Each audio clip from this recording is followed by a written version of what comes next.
Bienvenue sur Africa 24 dans cette nouvelle édition du Non-Stop Info. Voici les titres de l'actualité.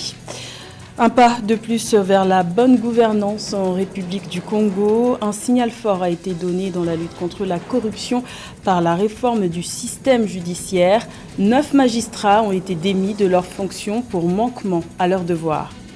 La Banque des États de l'Afrique centrale, BEAC, injecte 150 millions de francs CFA de nouvelles pièces de monnaie sur le marché. Une solution pour pallier au déficit de monnaie divisionnaire qui handicape les transactions commerciales en zone CEMAC. Et Kenya Airways annonce des pertes records de 290 millions de dollars en 2022. Il s'agit de l'un des pires résultats de son histoire. La compagnie aérienne attribue cette contre-performance au prix élevé des carburants et à l'accumulation des dettes. Mais tout d'abord, nouveau constat d'échec de la feuille de route de sortie de crise dans l'est de la République démocratique du Congo. Le plan de retrait des rebelles du M23 prévu ce 30 mars d'après les discussions menées en février dernier par la force est-africaine EAC n'a pas été respecté. Même chose pour le cessez-le-feu qui devait entrer en vigueur le 7 mars. Les rebelles du M23 soutenus par le Rwanda selon l'ONU sont toujours visible dans une large partie de la province du Nord Kivu, le Nord Kivu qui attend toujours le déploiement des contingents ougandais et sud-soudanais, les deux derniers contingents de l'EAC attendus aux côtés des Kenyans et des Burundais pour occuper les positions libérées par le M23. Également dans l'actualité, mesures drastiques pour faire face au terrorisme au Burkina Faso. Le gouvernement a décrété l'état d'urgence dans 8 régions sur les 13 que compte le pays. Cette mesure d'exception concerne donc depuis ce 30 mars 21 provinces réparties dans ces 8 régions. Rappelons que depuis 2015, plusieurs régions du Burkina Faso sont régulièrement le théâtre d'attaques terroristes. La situation sécuritaire nationale burkinabé reste fragile puisque plus de 40% du territoire échappe au contrôle de l'État. La République du Congo poursuit sa quête de bonne gouvernance en lançant un signal fort contre la corruption. 9 magistrats soupçonnés d'avoir manqué à leurs devoirs ont été démis de leurs fonctions. Le président Denis Sassou Nguesso donne le ton en ce qui concerne les réformes menées dans le secteur de la justice. Le point avec Laetitia Mebenga. Il y a du ver dans le fruit, il faut tuer le ver dans le fruit. Ce sont les mots du président de la République du Congo, Denis Sassou Nguesso, lors de la dernière session du Conseil des magistrats à Brazzaville, le 27 mars 2023. Lors de cette rencontre, le président a présenté des réformes de la justice dans le pays. Cela s'est immédiatement traduit par le limogeage de 9 magistrats. Parmi eux, le procureur général de la Cour d'appel de Brazzaville, Michel Onyangue, mais aussi le procureur adjoint près du tribunal de grande instance de Pointe-Noire, Thomas Jean Chrysotome Zekakani. 25 dossiers de magistrats véreux et corrompus auraient été soumis à l'approbation du Conseil. 3 d'entre eux ont été rétrogradés. Il y a effectivement le ver dans le fruit. Et nous devons détruire le ver qui est dans le fruit.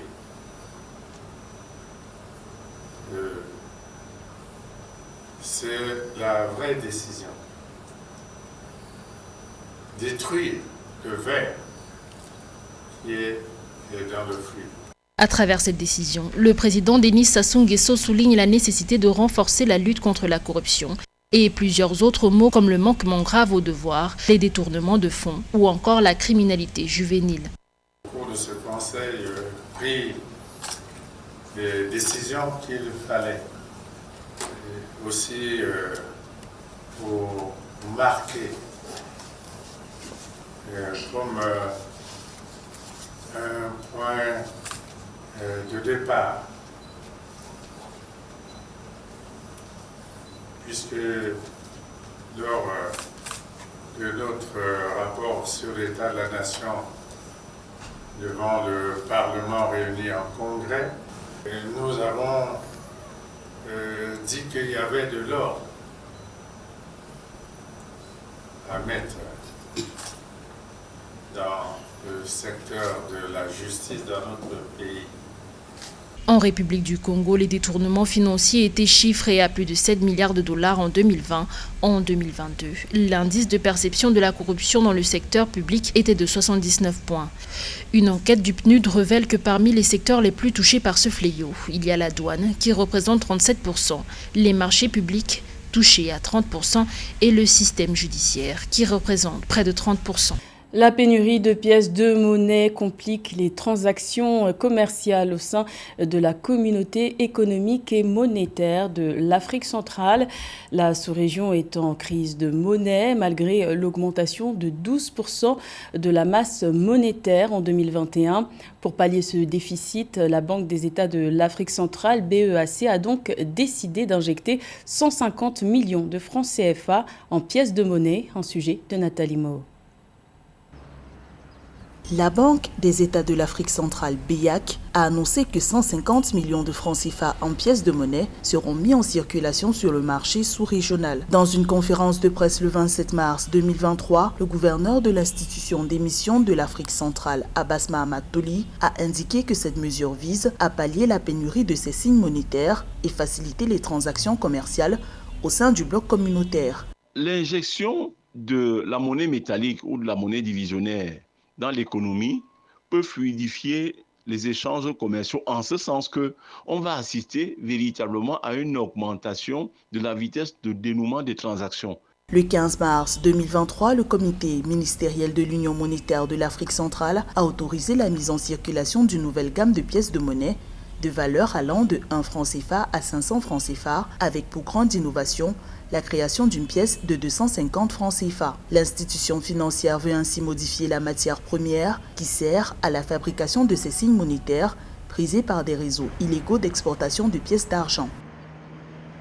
De pièces de monnaie dans le lot, on a vu uniquement les orfèvriers et les joailliers. C'est eux qui utilisent la petite monnaie pour faire des bijoux. L'alternative possible pour la création d'une nouvelle gamme de ces signes monétaires prévus par la BEAC, densifier, c'est-à-dire durcir, j'insiste encore là-dessus, durcir la législation en matière de transformation des signes monétaires. Donc le joaillier ou l'orfèvre qui fait appel aux pièces de monnaie, à la monnaie divisionnaire pour pouvoir fabriquer des bijoux peut prendre 30, 40, 50 ans de prison et on fait la publicité tout autour. Cela va rester donc dissuasif. Malgré l'augmentation de 12% de la masse monétaire de la communauté économique des États de l'Afrique centrale en 2021, la pénurie de pièces de monnaie persiste. Une enquête lancée par la BEAC dès décembre 2019 a révélé qu'il s'agit de la plus importante crise de monnaie divisionnaire depuis la période 2004-2005. Kenya Airways tombe de haut. La compagnie aérienne kenyane a enregistré des pertes records en 2022 de l'ordre de 290 millions de dollars. Un coup dur pour la compagnie qui transporte chaque année près de 4 millions de passagers vers 42 destinations. Cette contre-performance s'expliquerait notamment par les prix élevés des carburants et l'accumulation des dettes. Les explications de Mildred Diamou. Dans un communiqué paru le 27 mars 2023, la compagnie aérienne nationale du Kenya, Kenya Airways, a annoncé avoir enregistré une perte record de 290,5 millions de dollars en 2022. C'est l'un des pires résultats de l'histoire du transporteur et la plus grande perte pour une entreprise cotée en bourse de Nairobi, indique le communiqué. Les pertes de Kenya Airways ont plus que doublé, passant de 120,5 millions de dollars en 2021 à 290,5 millions de dollars en 2022. Il faudra que le Kenyan Airways se ressaisisse et puis essaie d'être plus agressif pour augmenter justement ses capacités financières en augmentant aussi ses passagers. Et ça, il faudra essayer de diminuer les coûts des billets. Et puis, il faudra que Kenyan Airways fasse des alliances avec, par exemple, le géant Ethiopian Airways et puis, pourquoi pas, avec la South African Airways pour que les compagnies africaines puissent profiter justement du boom du transport aérien. Kenya Airways attribue cette contre-performance à la dépréciation du shilling kenyan, à l'augmentation du prix du kérosène représentant 53% de ses coûts d'exploitation directs et à l'accumulation de dettes estimées à 2,1 milliards de dollars. Malgré cette perte, le nombre de passagers s'est établi à 3,7 millions, en hausse de 68% sur un an. Le chiffre d'affaires de la compagnie a également augmenté de 66%, passant de 533 millions de dollars en 2021 à 887 millions de dollars en 2022. Le Kenya est un acteur majeur de l'Afrique centrale, de l'Afrique orientale, et il ne faudrait pas que cette place forte soit prise par d'autres pays, d'autres continents. Donc on souhaite réellement que le gouvernement kenyan veille à ce que Kenyan Airways puisse continuer à exister dans de meilleures conditions, avec une meilleure rentabilité et puis avec plus d'avions pour transporter plus de passagers. Depuis une décennie, Kenya Airways traverse une situation financière délicate et un problème de gestion. Les pertes accumulées atteignant 1,3 milliard de dollars dans le cadre des renflouements de l'État. Pour rappel, Kenya Airways transporte près de 4 millions de passagers vers 42 destinations chaque année. Le Sénégal mise sur une stratégie nationale de souveraineté alimentaire à partir de 2024, une initiative estimée à 8 milliards de dollars déployée sur 5 ans. L'objectif du pays est clair, se servir du secteur agricole qui occupe 60% de la population active comme levier de croissance. Plus de détails avec Joël Ballot.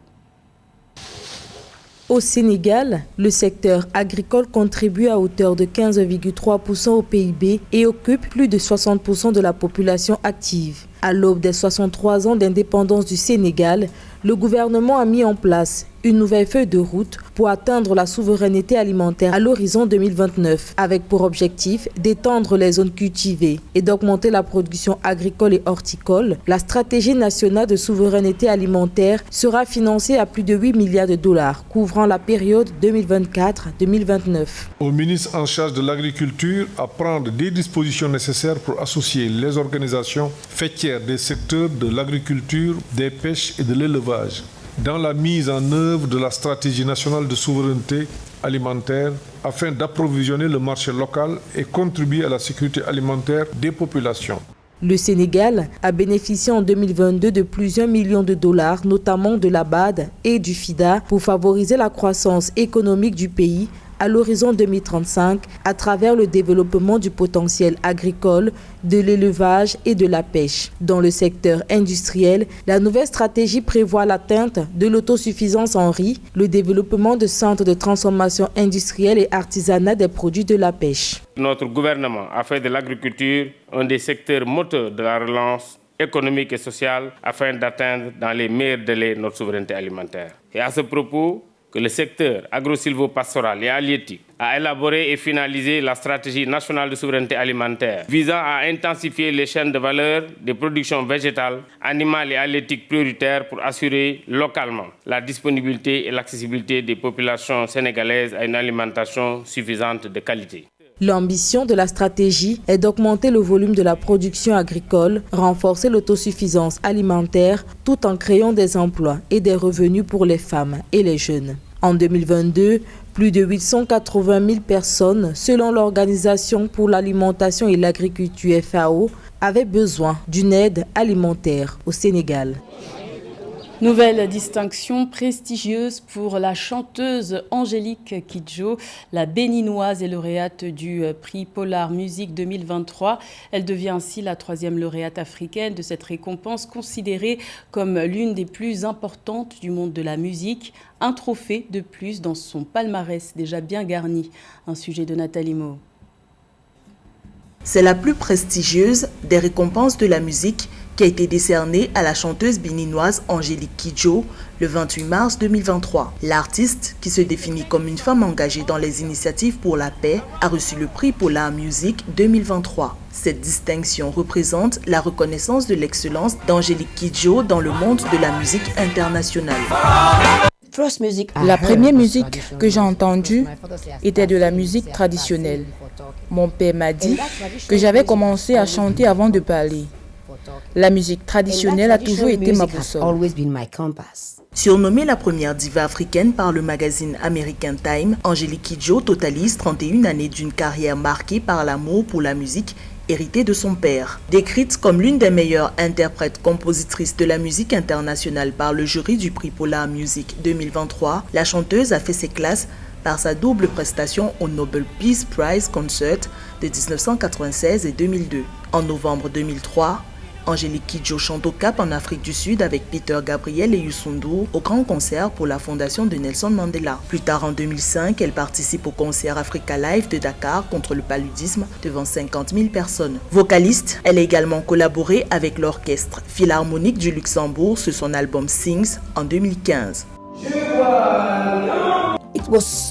C'était tellement de musique à la fois, un savant mélange de bonne musique. C'était incroyablement passionnant. Ambassadrice de bonne volonté du Fonds des Nations Unies pour l'enfance UNICEF depuis 2002, la cause féminine lui tient particulièrement à cœur. En 2006, elle crée la Fondation Batonga qui soutient les études secondaires des jeunes filles africaines pour améliorer leur contribution au développement de l'Afrique. En 2023, elle devient la 3e lauréate africaine du prix Polar Music après Myriam Makeba en 2002 et Youssou N'Dour en 2013. C'était le journal de la rédaction. Merci de l'avoir suivi. L'information continue sur Africa 24.